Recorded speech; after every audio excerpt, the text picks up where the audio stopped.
हरिओम। ओम गणेश। क्या आपको पता है कि हमारे हिंदू शास्त्र के अनुसार, हिंदू खगोलीय भूगोलीय शास्त्रों के अनुसार महीने जो है, मास जो है, जो माह है, वह 4 प्रकार है।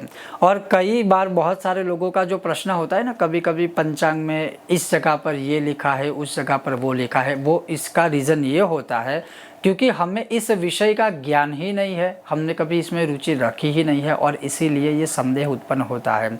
अब वो विषय क्या है, वो थोड़ा तात्विक है लेकिन बहुत ही समझने लायक है और वही विषय के बारे में आज मैं आपको श्रवण करवाऊंगा। अगर आपको यह विषय वीडियो पसंद आए, लाइक करें, शेयर करें, चैनल पर नए हो तो सब्सक्राइब करके घंटी का चिन्ह दबाइएगा। तो सूत जी ने शौनक आदि ऋषि मुनियों को बताया था कि जो हमारे हिंदू शास्त्रों के अनुसार जो मास है, महीने हैं, वह 4 प्रकार के हैं। किस प्रकार के हैं? 4 प्रकार के हैं। कितने प्रकार के हैं? चतुर्थ अर्थात 4 प्रकार के हैं।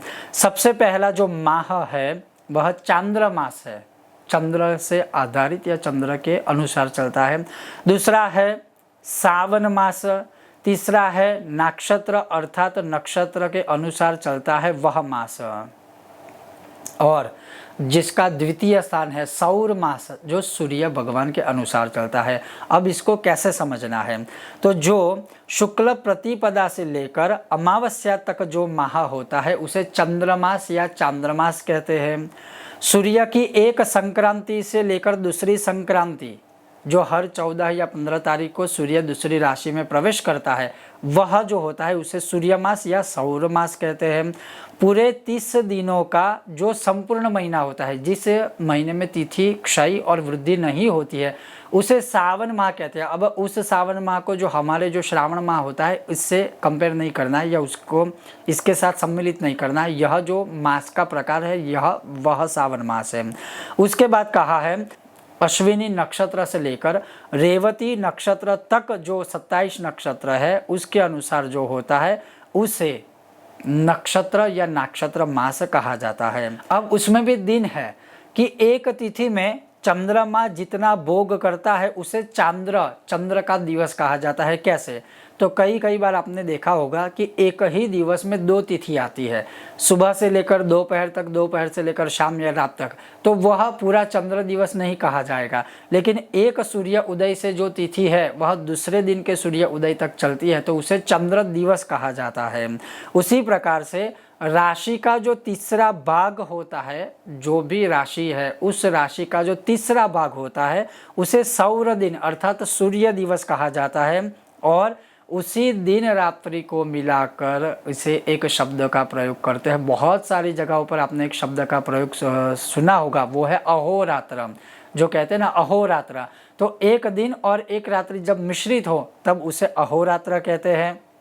उसी प्रकार से किसी भी तिथि को लेकर 30 दिन बाद आने वाली तिथि तक का समय जो होता है, संपूर्ण 30 दिन तिथि एक समान चलती है, ना क्षय होती है ना वृद्धि, उसे सावन मास कहा जाता है। और यहाँ अब दूसरी बात जो है उसमें खास समझने लायक है कि बहुत सारी जगहों पर सावन माह अभी थोड़े दिनों के बाद शुरू होने वाला है और बहुत सारी जगहों पर अमावस्यांत सावन माह की शुरुआत होती है, जो अमावस तिथि के बाद शुरू होता है। और बहुत सारे प्रदेशों में पूर्णिमांत के बाद अर्थात पूर्णिमा की तिथि जब पूर्ण होती है तब सावन माह शुरू होता है। तो अमावस्यांत जब पूरा हो जाएगा तो वो चंद्रमास है, पूर्णिमांत जब शुरू हो जाएगा तो वो सौर मास के अनुसार वह मनाते हैं। कहने का तात्पर्य ये है कि हमारे हिंदू शास्त्र के अनुसार 4 प्रकार के यह मास है और उसी के आधार पर ही हमारा पूरा पंचांग चलता है, उसी के आधार पर हमारे सारे त्यौहार बनते हैं, उसी के आधार ऊपर तिथियों की क्षय और वृद्धि होती है, उसी के आधार ऊपर जो हमारे जन्म के समय स्थित ग्रह या जो पूरा एक अवकहड़ा चक्र बोला जाता है, वह सारी चीज़ें जो हमारी जन्म कुंडली में होती है वह सारी चीज़ें यहाँ से ही डिसाइड होती है। और ये कोई बनी बनाई चीज़ नहीं है, ये शास्त्रों में हमारे जो साइंटिस्ट थे, ऋषि मुनि, उन्होंने बहुत हजारों लाखों वर्ष पूर्व ही आकाश को भी देख लिया था। आकाश के अंदर जो स्थिति सर्जित होती है, भूगोलीय बोले, भूगोलीय बोले, खगोलीय बोले, वो सारी चीज़ें उन्हें ऑलरेडी पता थी और इसीलिए उन्होंने हमारे शास्त्रों में इसका वर्णन किया है। कहने का तात्पर्य यह है कि हमारे हिंदू शास्त्र के अनुसार 4 प्रकार के महीने हैं और इन्हीं 4 प्रकार के महीनों में अलग अलग कर्मों का विधान किया है। अर्थात किसी महीने में क्या कर्म किया जाता है, किस महीने के अनुसार कौन सा कर्म किया जाना चाहिए, ये इन 4 महीनों में बताए हुए हैं। ये था आज का एक महत्वपूर्ण विषय और वीडियो। अगर आपको यह विषय वीडियो पसंद आया हो, लाइक करें, शेयर करें, चैनल पर नए हो सब्सक्राइब करके घंटे का चिन्ह दबाइएगा। बहुत जल्द मिलते हैं नए विषय और वीडियो के साथ। तब तक आप देखते रहिए कर्मकांड बाय आनंद पाठक मेरे साथ। ओम गणेश, हर हर महादेव, जय सियाराम, जय हनुमान।